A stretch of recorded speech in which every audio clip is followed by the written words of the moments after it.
सन 60 हिजरी है, रजब का महीना है। हज़रत मीर मुआविया का इंतकाल होता है, यजीद तख्त नशीन होता है।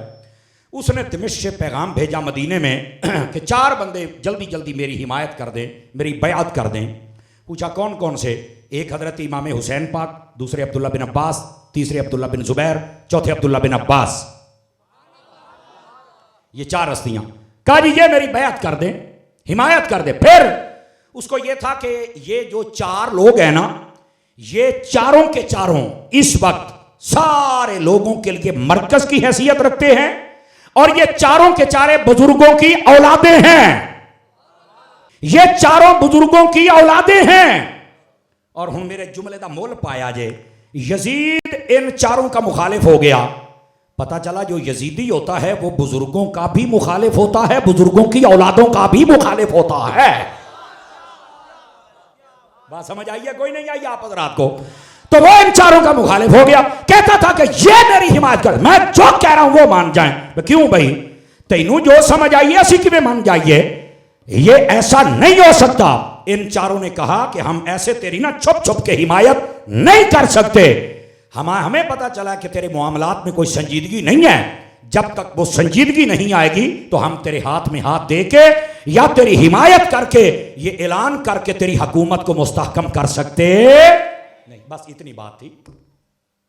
लेकिन उसे शक था कि अगर इन्होंने मेरी हिमायत न की तो शायद ये मेरे खिलाफ खड़े हो जाएंगे। वो बात की बात थी, वो खड़े होते या ना होते ये मसला था बात का। लेकिन बहरहाल उसके दिल में ये सियाने कहते हैं ना, काने नु कान थुड़क जाता है ना। उन्हें आख्या भी शायद ये मेरे खिलाफ खड़े हो जाएंगे। हजरत इमाम पाक रज़ी अल्लाह तआला अन्हु, आप, अब्दुल्ला बिन ज़ुबैर, अब्दुल्ला बिन अब्बास, अब्दुल्ला बिन उमर, इन सब ने कहा जी हम तेरी हिमायत नहीं करेंगे। अब ये एक बात है और ये हर बंदा सुन भी नहीं सकता, लेकिन जो हुसैनी होता है वो सुना के ज़रूर जाता है। इमाम हुसैन ने पहला सबक ये दिया है, जिंदगी में कभी भी गंदे बंदे को वोट नहीं देना है।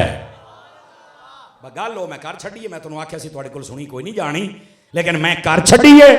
बिस्तरे ते लम्मे पै के सोचिया जे भी असी किनू की करदे पे हां। आया कि हुसैन का सिर्फ जिक्र सुन के लंगर खाना है या आपके सगे पर अमल भी करना है। फैसला मैंने आपके हाथों में दे दिया। गंदे बंदे को कभी प्रोमोट करने की इजाजत है, बस उसकी हिमायत करने की इजाजत नहीं है। इमाम हुसैन ने पहला सबक ये दिया है। दूसरा, जब यजीद ने मदीने में बंदे भेजे ना तो आपने 28 रजब को मदीना छोड़ दिया था। 28 रजब को, ये नूरुल अब्सार में लिखा हुआ है, 28 रजब को छोड़ दिया। चूंकि यहां आवाजें बुलंद होना शुरू हो गई, करीब था लड़ाई होती। इमाम हुसैन ने फरमाया कि हम मदीने में लड़ाई होने नहीं दे, आवाजें बुलंद नहीं होने देंगे, ताकि मदीने से लोगों का एतबार ना उठ जाए। और ये बारगाहे अदब है और यहां आवाज बुलंद नहीं होनी चाहिए, यहां अमन रहना चाहिए। अमन की खातिर मेरे हुसैन ने मदीना छोड़ दिया, मक्के चले गए। जब मक्के पता चला कि लोग लड़ाई करना चाहते हैं, 4 महीने के बाद मक्का भी छोड़ दिया अमन की खातिर, पर आपने लड़ाई नहीं होने दी। आप करबला में पहुंचे, 3 दिन के लिए पानी बंद रहा, पर आपने अमन की खातिर प्यास बर्दाश्त की, पर बदअमनी नहीं होने दी। फिर जब 10 मुहर्रम को तीर चल गए तो इमाम हुसैन ने फरमाया, या अल्लाह, अल्लाह का तेरा शुक्र है कि मैंने बदअमनी नहीं की, बदअमनी यजीदी कर रहे हैं। अब यहां पर इमाम हुसैन का दूसरा सबक क्या है? यह दरसगाह करबला का दूसरा सबक है। पहला है कि गंदे बंदे के हाथ में हाथ नहीं देना, गंदे बंदे को अपना हिमायती नहीं बनाना, उसकी हिमायत नहीं करनी। और दूसरी बात, कभी भी बदअमनी नहीं करनी। बदअमनी यजीदियों का काम है, अमन हुसैनियों का काम है। समझ आ रही है हजरात? ये हजरत इमाम हुसैन रज़ी अल्लाह तआला अन्हु आपका दूसरा सबक था। तो मुहर्रम में जितने बदअमनी करते हैं वो यजीदी हैं। मुहर्रम में जितने बदअमनी करते हैं वो कौन हैं? और वैसे वो साल के किसी भी दिन में करें तो तब भी यजीदी ही हैं। समझ आई ना? लेकिन मुहर्रम एक हसास दिन होते हैं जिनके अंदर आले पाक का जिक्र करना चाहिए। अब लोग बस औकात ऐसे भी हमने देखे, खुदा उनको हिदायत दे, कि जो उठ के सहाबा के खिलाफ बोलना शुरू कर देते हैं। भाई तेरी तैयारी नहीं इमाम हुसैन की, तो मार पढ़। क्यों हजरत जी तैयारी नहीं दे, पढ़ना। तैयारी तेरी अपनी कोई नहीं, तो पै गया सहाबा नो। और फिर अगर हम बात करें तो हमारी कौम चुपचाप बन जाती है और फिर लोग कहते हैं पता नहीं ये क्या हो गया। जिस दिन साड़ी कौम में शऊर आ गया, मसला तो तां हाल होना है ना। लेकिन खैर बार दूर न चली जाए, ये इशारे देना समझाना ये मेरी जिम्मेदारी है। हजरत इमाम पाक, ये दूसरा सबक था कि कभी बदअमनी नहीं होने दें। अब तीसरा सबक इमाम हुसैन का सुनिएगा। हजरत इमाम पाक रज़ी अल्लाह तआला अन्हु, आपका पूरा सफर आप स्टडी करें, किसी भी मसला की किताबें उठाकर, जाते और आते इमाम हुसैन ने 2 काम नहीं छोड़े। कितने काम इमाम हुसैन ने नहीं छोड़े, और वो कौन कौन से थे? एक काम नमाज नहीं छोड़ी। आवाज ही मट्ठी आई है ना यार। एक इमाम हुसैन ने नमाज नहीं छोड़ी, और दूसरा इमाम हुसैन ने अपनी बीवियों को बेपर्दा नहीं होने दिया है। हाथ उठा के बोलो, हाथ उठा के बोलो जरा सारे सुभान। ये 2 काम नहीं छोड़े। इमाम पाक का पूरा सफर स्टडी कर लें आप, 2 काम नहीं छोड़े, ना नमाजें और ना ही औरतों को बेपर्दा होने दिया है, बापर्दा।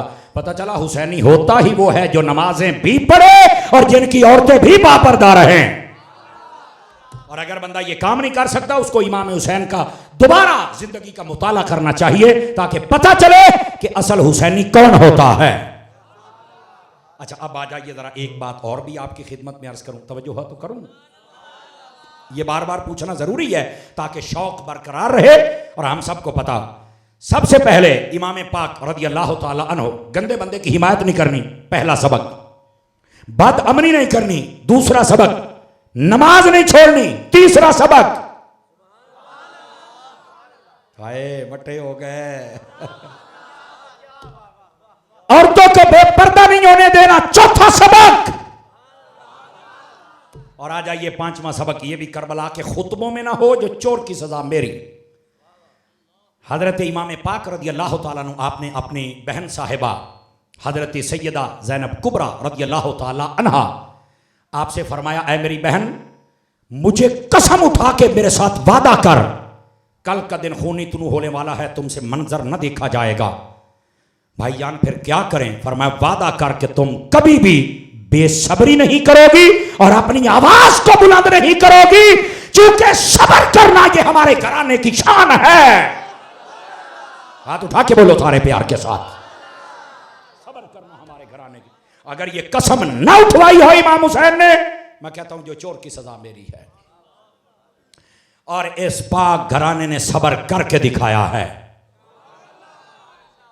आज हमें यह दरस होना चाहिए कि इमाम पाक रज़ी अल्लाह तआला अन्हु, आपकी जो शहादत के असल सबक हैं उनको याद रखें। हमने सारे सबक भुला दिए और बेसब्री का मुजाहिरा करके हम ये समझते हैं कि हमने इमाम हुसैन को राजी कर लिया है। हम बस औकात पता क्या कहते हैं, थोड़ी सोर ला के ना, सोर ला के इमाम हुसैन की शहादत तो सुनाओ। अच्छा, फिर वो ना सामने वाले रोना शुरू हो जाते हैं, रो धो के चले जाते हैं, जी इमाम हुसैन राजी हो गए ने। हालांकि इमाम हुसैन रोक रहे हैं कि बेसब्री नहीं करनी।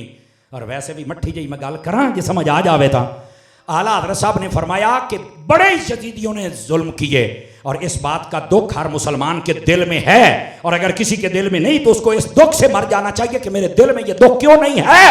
लेकिन फरमाया कि इस दुख का मतलब बेसब्री नहीं, क्योंकि रब सब्र को पसंद फरमाता है। ये आला हजरत फरमा रहे हैं। और मैं अगर जागो तो अपने लहजे ते दा तर्जमा करा भी आला हजरत की कहना चाह रहे हैं। हुण सजे कबे सारे नु वेखे देखे नु समझ आई। आला हजरत ये कहना चाह रहे हैं कि इमाम अली पाक पर जितने मजालिम हुए उनका दुख दिल में होना चाहिए, और अगर ना हो तो बंदे को मर जाना चाहिए कि ये मेरे दिल में इमाम के बारे में इतने जो जुल्म लोगों ने किए दुख क्यों नहीं पैदा हुआ। लेकिन सब्र करना चाहिए, क्यों कि शहीद जिंदा होता है और जिंदा के लिए रोया नहीं जाता है। बोलो तो सही ना यार, सारे बोलो सारे।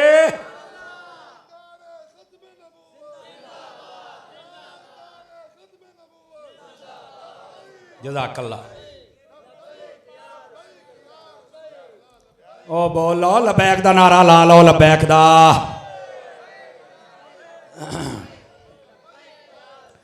भाई तवज्जो फरमाइए, जो मैं बात अर्ज कर रहा हूं वो कहना ये चाह रहे हैं कि जब शहीद है और शहीद जिंदा है, और इधर देखना हुसैन तो ऐसे जिंदा हैं जो नेज़े पे चढ़ के फिर बोल रहे हैं।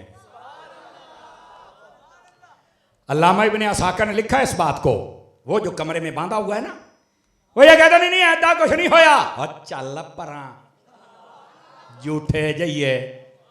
अल्लामा इब्ने असाकिर ने अम्र बिन मिनहाल से लिखा है, वो फरमाते हैं ज़ैद बिन अरकम बुढ़ापे की उम्र में थे, कूफा में रहते थे, और उनको नहीं पता था कि इधर करबला के मैदान में इन जालिमों ने क्या जुल्म कर दिया है। तो उस वक्त बसा औकात उनको अपनी आंखों के जो पर्दे थे ना, वो खींच कर ऐसे देखना पड़ता था कोई कोई अल्फाज। तो आप घर की छत पर, छोटे छोटे घर होते थे, तो उसके ऊपर बैठकर ऊंची जगह पर आप कुरान पढ़ रहे थे। इधर नेज़े पर सर रख के इमाम हुसैन का जब कूफे की गलियों में घुमाया गया, कहते हैं कि जब वो सरे अकदस उस जगह पे पहुंचा जहां पर वो तिलावत हो रही थी, और तिलावत के अल्फाज क्या थे, आयत कौन सी थी, अम हसिबता अन्ना अस्हाबल कहफ़ वर्रक़ीम कानू मिन आयातिना अजबा, जिसका मफहूम ये बनता है कि क्या तुम ये गुमान करते हो कि वो जो गार वाले हैं वो कुछ नहीं। फरमा वो जो गार वाले हैं ना, गार वाले अस्हाबे कहफ़, वो तो अल्लाह की अजीब निशानियों में से निशानियां हैं। भाई जाहिर सी बात है, 309 साल तक पड़े रहे, फिर जिंदा हो गए और फिर वहां सो गए, तो ये एक अजीब निशानी तो है। तो हजरत इमाम हुसैन ने जब ये सुना, धड़ करबला में है, सर नेज़े पे है, तो नेज़े के ऊपर से सर ऐसे घूमा और तिलावत करने वाले की जाने मुंह करके कहा, और तू अभी ये कह रहा है कि अस्हाबे कहफ़ अल्लाह की अजीब निशानियां हैं। हाँ हाँ वो है, पर इन्ना कत्ली व हमली आजब मिन अस्हाबिल कहफ़, और मेरा कत्ल होके नेज़े पे चढ़ के कुरान पढ़ना ये उनसे भी बड़ी निशानी है। बोलो जरा प्यार से।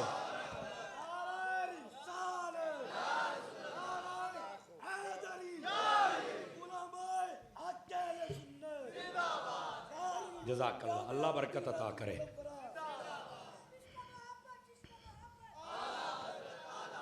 सारे सूफी साहब बोलो ना यार, तरसिया बैठा खुदा दिया बंदिया मदीने मान के खड़ी में हूँ दंद कट दई तुहाडे तो चंगा ध्यान निकले आई ने। आवाज मठी है,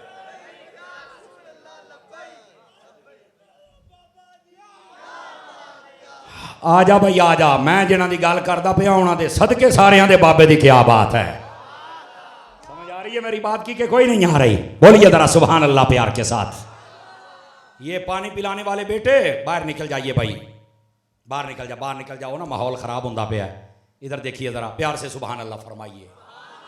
अब बात समझ आइए, इमाम अली पाक ये वो शहीद हैं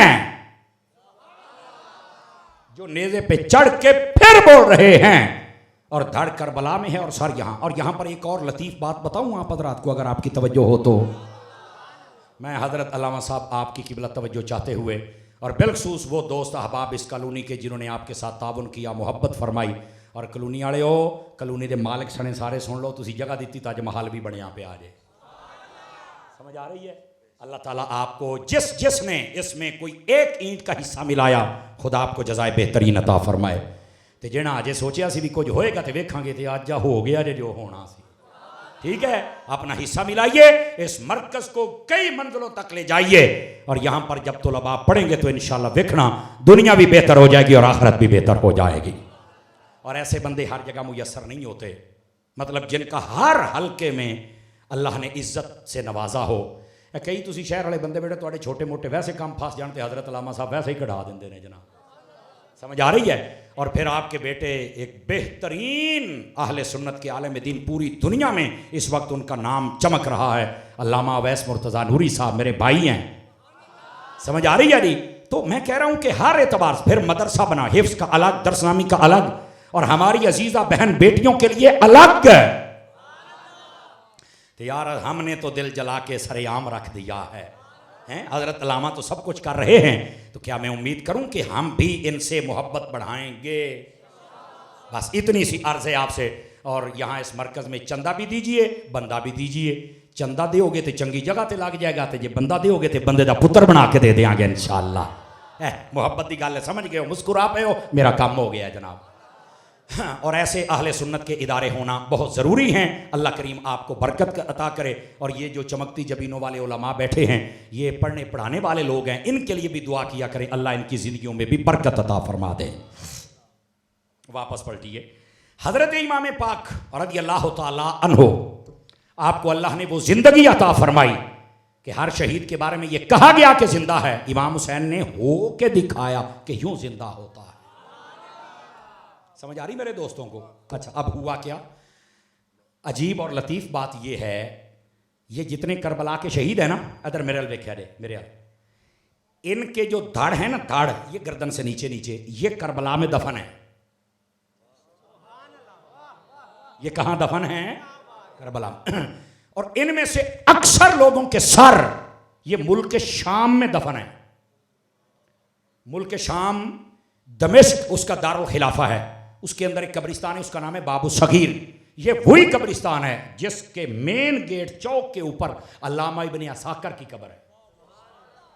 अच्छा, थोड़ा सा आगे जाएं तो हजरत अमीर मुआविया का मजार है। थोड़ा सा आगे जाएं, ऐ हुण मैं नाम लैन लग्या सजे खबे वेखे केड़ा चुप रह सकता है, बिलाल हबशी का मजार। हाय हाय, हजरत बिलाल हबशी।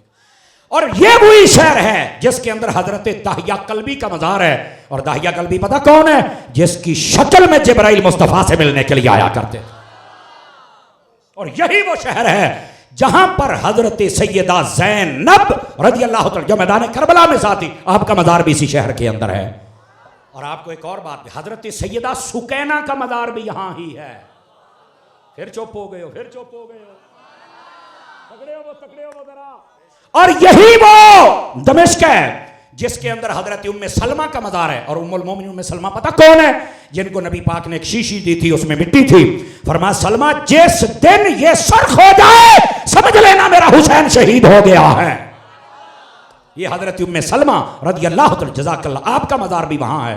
और अल्लाह की रहमत से इन सब के मजारों पर फकीर को हाजिरी का मौका मिला हुआ है।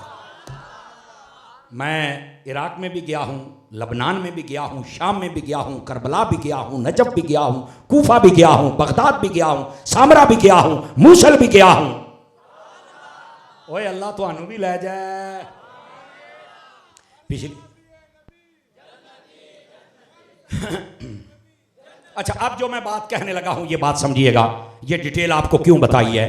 इधर देखें, इधर ये जो करबला है ये मुल्क इराक में है। शहर करबला कहां है? मुल्क इराक में है। यहां से 2 घंटे की फ्लाइट है मुल्क शाम दमिश्क।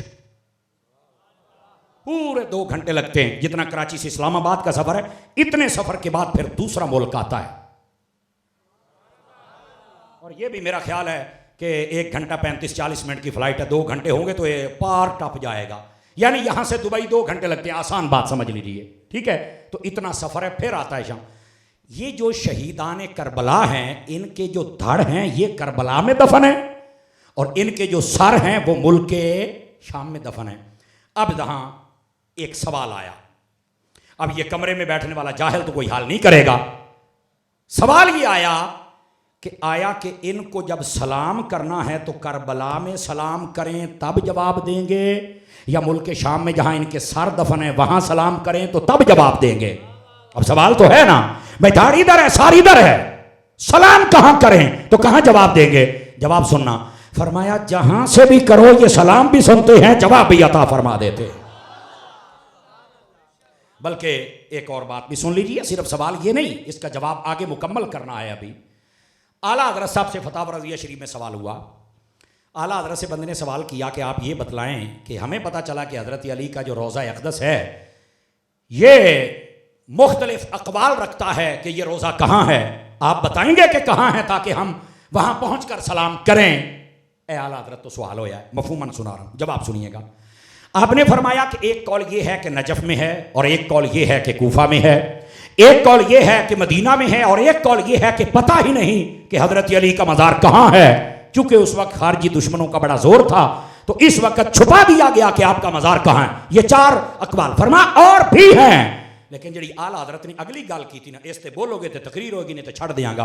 फरमाया पर ये कोई कब्रों और जगहों के मोहताज थोड़े हैं, और ये तो जहां से सलाम करो सुन भी लेते हैं, जवाब भी दे देते हैं। ये आला हजरत साहब ने लिखा है। और आला हजरत को आला हजरत पता किस चीज ने बनाया है? वैसे तो इश्क रसूल ने भी, वैसे तो मुनकिरों को जो रद्द किया उसने भी आला हजरत बनाया है, वैसे तो दिफाए सहाबा भी है, वैसे तो दिफाए अहले रसूल भी है, लेकिन हकीकत में आला हजरत को आला हजरत पता किस चीज ने बनाया है? आपने कुरान और सुन्नत का दामन नहीं छोड़ा है, हमेशा दलील कुरान और सुन्नत से ली है। आप तारीख की तरफ नहीं गए। जितने बंदे फारिग हुए हैं तारीख की तरफ गए हैं तो फारिग हुए हैं। वो कहते हैं तारीख बाद वालों की है, असल तारीख तो कुरान में है ना। तारीख किसको कहते हैं? पुराने जमाने की खबरें, पुराने जमाने की न्यूज। अब पुराने जमाने की, आजकल जदीद दौर है, कैमरे का दौर है, सबको पता है कि फलां अड्डे ते की होया है तो खबरां पुट्ठा चलदा पिया हुंदा है, फलां सूबे च की होया खबरां पुट्ठा चलदा पिया हुंदा है। खबरां ने ना वो जिन्हां दा जोर है वो आपे ही ओंदियां लिखवा लैंदे ने, ओंदियां दुआ लैंदे ने।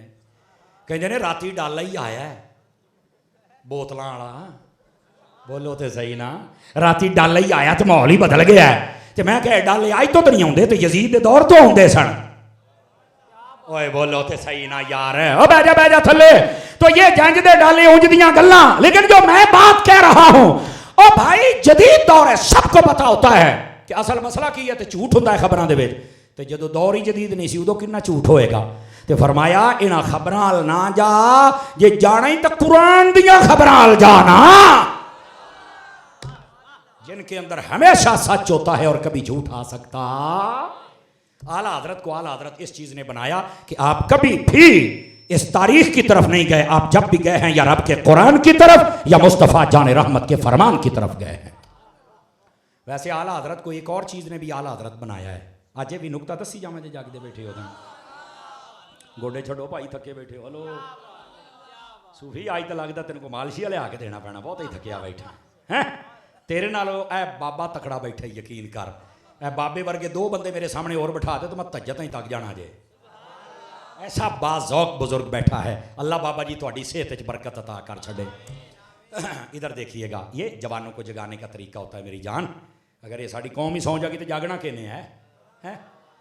आप ज़रा जो बात अर्ज़ करता हूँ, आला हजरत को आला हजरत किसने बनाया है? आला हजरत को आला हजरत राबते ने भी बनाया है। ये जो राब्ता होता है ना, राब्ता ये बहुत जरूरी। आला हजरत साहब डेरा गाजी खान से फतवा आला हजरत के पास जा रहा है।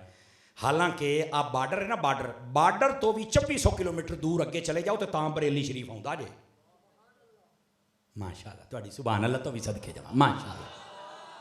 इतना दूर आला हजरत मखाड़ शरीफ इस्लामाबाद, गोलड़ा शरीफ पीर मेरे अली शाह साहब आपके फतवा फतावा शरीफ में मौजूद है। ए खानपुर तुहाडा रहीम यार खान लियाकतपुर, इत्थों दे नवाब आफ बहावलपुर, बोलो ना यार, इत्थों दे आला हजरत को आला हजरत राबते ने बनाया। अफ्रीका के फतवे, अमरीका के फतवे, आला हजरत को अरब के फतवे, अजम के फतवे, ये अफगानिस्तान के फतवे, दुनिया का कोई मुल्क दिखाओ जहां का फतवा आला हजरत के पास ना आया हो। और आला हजरत क्या करते थे? आला हजरत जब हर रोज सवालों के जवाब सुनते ना तो आप कहते ओ फलाना खत जल्दी ले आ, इसका जवाब मैं पहलों देना है। आला हजरत पता कैसे अल्लाह के वली थे? आला हजरत को पता लग जाता था कि लिखने वाला बंदा कैसा है। अगर लिखने वाला बंदा आलिम होता ना, आलिम, तो उसकी एक लाइन का जवाब आप 100 सफ़ों में देते थे। पता था आलिम है, इन्हू तफसील चाहिए। आप देखो ना अल अमन वल उला, ये रिसाला जो आपने किताब लिखी है, आला हजरत साहब रहमतुल्लाह अलैह के पास आपके उस्ताद साहब ने सवाल लिख के भेजा कि साढ़े इत्थे एक बंदा है जिहड़ा कहंदा भी नबी पाक दाफिउल बला नहीं हो सकते, ये बलाएं मुसीबतें नहीं डाल सकते, तो आप वो दुरूद ताज पढ़ने को मना कहता है। आप क्या कहते हैं? पता था मेरा उस्ताद है, लिखने वाला आलिम है और यहां तफसील चाहिए। आला हजरत ने 300 हदीसां लिख छड़ियां। बोलो तो सही ना यार, 60 कुरान दी आयतां लिख छड़ियां, पूरी किताब बना छड़ी। सवाल था 2 लाइनों का, जवाब आया 500 सफ़ियां दा। आला हजरत को पता था कि यहां जरूरत इस चीज की है। आला हजरत का फतावा रजिया उठा के पढ़ें, सवाल होता है पूरे सफ़े का, आला हजरत जवाब देते हैं नहीं। क्यों? आला हजरत को पता भी लिखने वाला बंदा आलिम है ही कोई नहीं, इन्हें सारी अपनी दास्तान लिखी है, तो इसका जवाब है नहीं। नहीं तवज्जो फरमा रहे ना यार, पूरे सफे का सवाल है तो जवाब है हाँ जी। तो जदों कोई आलिम लिखता है तो उस वक्त क्या होता है, लाइन एक होती है और सफे 50 होते हैं, क्यों? फरमाया आलिम है। यह आला हजरत का कमाल है। बल्कि इससे भी अगली बात बताऊंगा आपको, ये बड़े बड़े उलमा उन्होंने इस बात को वाजे किया। आला हजरत से अगर किसी ने सवाल किया उर्दू में, जवाब दिया उर्दू में, फतावा शरीफ में मौजूद है। सवाल किया अरबी में, जवाब दिया अरबी में। सवाल किया फारसी में, जवाब दिया फारसी में। सवाल किया शेर और शायरी में, जवाब दिया शेर और शायरी में। अगर ये फतावा शरीफ में मौजूद ना हो जो चोर की सजा में, आला हजरत वैसे ही जवाब देते थे। खुदा ने वो कमाल अता, बल्कि यहां तक फतावा शरीफ के अंदर एक इंग्लिश और रियाजी का सवाल भी है। हालांकि आला हजरत किसी स्कूल नहीं गए थे, तो फरमाया स्कूल वाले नहीं आती ना, जिन्होंने मालिक पढ़ाउण उन्होंने आती होंगी है ना। आपने वो सारे मसले हल किए। आला हजरत साहब रहमतुल्लाह अलैह के ज़माने में आपका मुरीद अमरीका में रहता था। ये मैं थोड़ी गल सुनावा फिर तुहानू पता लगे आला हजरत की चीज़ है जनाब।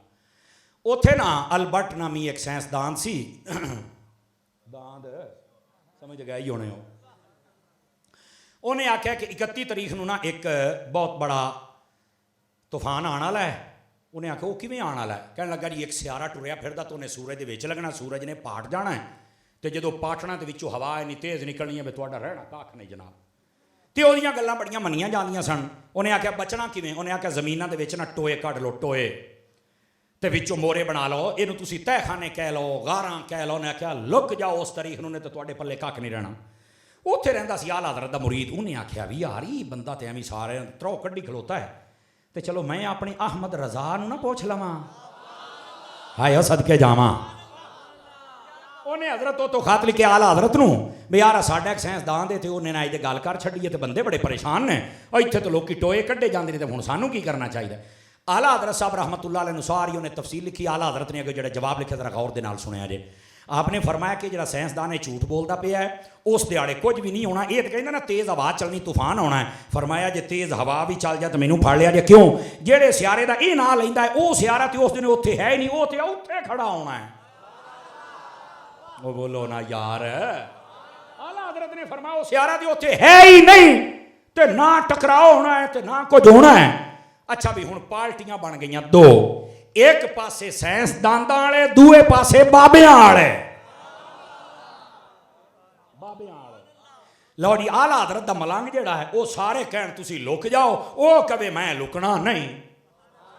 लो जी हफ्ता पहलो रौला पै गया पूरे अमरीका के अंदर भी यार एक पार्टी आ गई है जिहड़ी मनदी नहीं पई। उन्होंने आख्या तुहानूं किहने आख्या? साइंसदान ने। सानूं किहने आख्या? मुहम्मद दे गुलाम ने। लो जी फिर वो दिन जदों आया 31 तारीख ते अल्लाह रब्बुल इज़्ज़त ने फिर इमाम अहमद रज़ा दी तहकीक नूं कबूलियत दा सेहरा अता फरमाया। किसी किस्म की हवा नहीं चली, तो सारे फिर उस बाबे को आ गया। कहता तैनूं किवें यकीन सी एडा अपने बाबियां थे? उन्हें आख्या क्यों ना होवे, वो सिर्फ अहमद रज़ा नहीं अहमद की रज़ा है ना। इमाम अहमद निरे मौलवी ना समझा करो, मौलवियत के रूप के अंदर भी बंदे बड़े बड़े आगे के जगह के बैठे हुए होते हैं। आला हजरत से जब सवाल होता है तो आप इतने बड़े अल्लाह के वली, इधर देखना, आला हजरत को यह पता चल जाता था कि ए बंदा इनू जल्दी सवाल का जवाब चाहिए, तो आप फरमाते थे 14 नंबर सवाल मेरे पास ले आओ, पहले इसका जवाब लिखो और अभी वापस भेजो। चूंकि पता होता था कि रौला पै गया तो मसला जल्दी हल होना चाहिए। और कई सवालों के जवाब ऐसे आला हजरत ने डबल टिकट ऊपर लगाई। डबल टिकट का पता की मतलब होता है? 10 रुपए की टिकट हो तो 5 दिन पहुँचता, तो जे 20 रुपए की टिकट ला दो तो 3 दिन पहुँच जाता है, यानी एमरजेंसी। आला हजरत डबल टिकट लगा देते थे भी जल्दी खत पहुँचना चाहिए। अल्लाह अकबर। चलो तुहानू इस तो भी एक गल दसां, ए खानपुर सुनिया जी? ए खानपुर है इत्थों के एक आलिम दीन सन, इन्होंने ना सिराजुल फुकहा आख्या जाता सी। मौलाना सिराज अहमद खान साहब रहमतुल्लाह ताला अलैह, ये पहले देवबंदियां कोल पढ़ते होंगे सन। एडा काबिल बंदा सी बई, उलमा बैठे ने, विरासत विच एक इल्म है उसका नाम है सिराजी। अच्छा सिराजी पढ़दे आ ना एक असबे ते आके ते ये फस गया भी ये असबे नूं मैं हल किवें करां जनाब। समझ आई ना? विरासत की तकसीमकारी होंदी है ना जी, वो फिर असबात अगे बनते हैं, रिश्तेदारियां होंदियां ने, ए असबा की है, ए की है, ए की है। उन्हें ना अपने एक उस्ताद ਨੂੰ ਪੁੱਛਿਆ ਤੇ ਮਸਲਾ ਹੱਲ नहीं होया। इधर मेरी तरफ देखें, ये ਤੁਹਾਡਾ मसला हल होया तो ਤਾਂ ਚਾਸਾ नहीं। और इमाम अहमद रजा का कमाल भी देखना, उन्हें दूसरे उस्ताद ਨੂੰ पूछा तो मसला हल कोई ना, तीसरे ਨੂੰ पूछा, वो कहता कि मैं ना कमरे 'ਚ बैठा सी तो मेरे दिल ख्याल आया बई यह ਜਿਹੜਾ सुनिया ਦਾ अहमद रजा है ना, इनू ना खत लिखा। हालांकि कहता कि मेरे उस्ताद रोकते सन तो मैं ना डरदा भी सी, लोग के ना मैं खत लिख छड़िया भी मैं सिराज अहमद बोल रहा हूँ, ये मेरा मसला है तो मसला हल किया जाए। हुण आला हजरत का जवाब सुनना। आला हजरत ने अगे जरा लिखा ना, आप फरमाते ने वस्सलामु अला मन इत्तबअल हुदा, आपने फरमाया सलाम उस पर कि जो हिदायत वाला है। ये पता कदों किस बंदे को जवाब देईदा, जदों तुहानूं कोई ना पता होवे ना सामने वाला कौन है, या पता होवे भी सामने वाला बद अकीदा, तो तां ये जवाब देना चाहिए ताकि उन्होंने एहसास होवे भी मेरा अकीदा ठीक कोई नहीं। आला हजरत साहब ने पहलू छबा सलाम का जवाब है दिता और अगे फरमाया साइल फाजिल हदाहुल्लाह ताला, फरमाया जड़ा साइल है ना, सवाल तो लगता है कि बंदा पढ़िया लिखा है, पर अल्लाह जे कदी इनू हिदायत दे छड़े ना। हुण आला हजरत का जवाब देखो, आपने जवाब लिखा तो फरमाया ये ते 3 टिकटा ला ते जल्दी काल बंदे ताई। लो जी, मौलाना सिराज अहमद साहब कहते हैं कि खत आया मेरे कोल, तो मैं जो खोलिया ना पहली लाइन पढ़ी ना तो मैनू इंज में इत्थों फड़ के किसी ने हिलाया, सुना आया कि नहीं अहमद रजा दा जवाब आया। इंज मैनू झंझोड़िया किसी ने, इनू अहमद रजा कहते हैं। इसको कैसे पता चल गया कि मैं हिदायत पर नहीं हूं या मेरा अकीदा ठीक नहीं? कहता जवाब सुनता गया, मेरे दिल में अहमद रजा का प्यार पैदा हो गया और उसने फिर उस मजहब को छोड़ा और इमाम अहमद रजा का गुलाम बन गया। क्यों? कहता है आज तक मैंने इतना बड़ा वली नहीं देखा है कि सवाल लिख के गलो तो पता लग जाए भी लिखने वाला कौन है। ये अगर इल्म है तो अल्लाह ने अहमद रजा को अता किया है। ये इमाम अहमद रजा, पूछा गया कि हजरत अली को सलाम कहाँ कहना है, बोलो ना यार। तो इमाम अहमद रजा ने बात को घुमाया नहीं, फरमाया कौल ये है कि ये हजरत मौला अली कूफे में दफन है या नजफ में है या मदीने में है या ऐसी जगह जिसका पता ही नहीं, पर फरमाया ये कब्रों के मोहताज नहीं, तुम जहां से भी सलाम करते हो शहीद जिंदा होते हैं और सलाम सुन भी लेते हैं और तुम्हें जवाब भी अता फरमा देते हैं। बात दूर ना चली जाए, ये लगे हाथों मैंने कहा चलो आला हजरत का तारुफ भी करवाता चला जाऊं ना जी। शहीद जिंदा होता है, जहां चल के भी सलाम करे और अब तबारक व तआला जवाब देने की उनको सलाहियत अता फरमा देता है क्योंकि ये जिंदा होते हैं। अब जो शहीद अपनी कब्र में जिंदा होता है, नबी तो हर कब्र में तशरीफ लाता है ना, तो फिर हर कब्र वाले का हाल क्या होगा।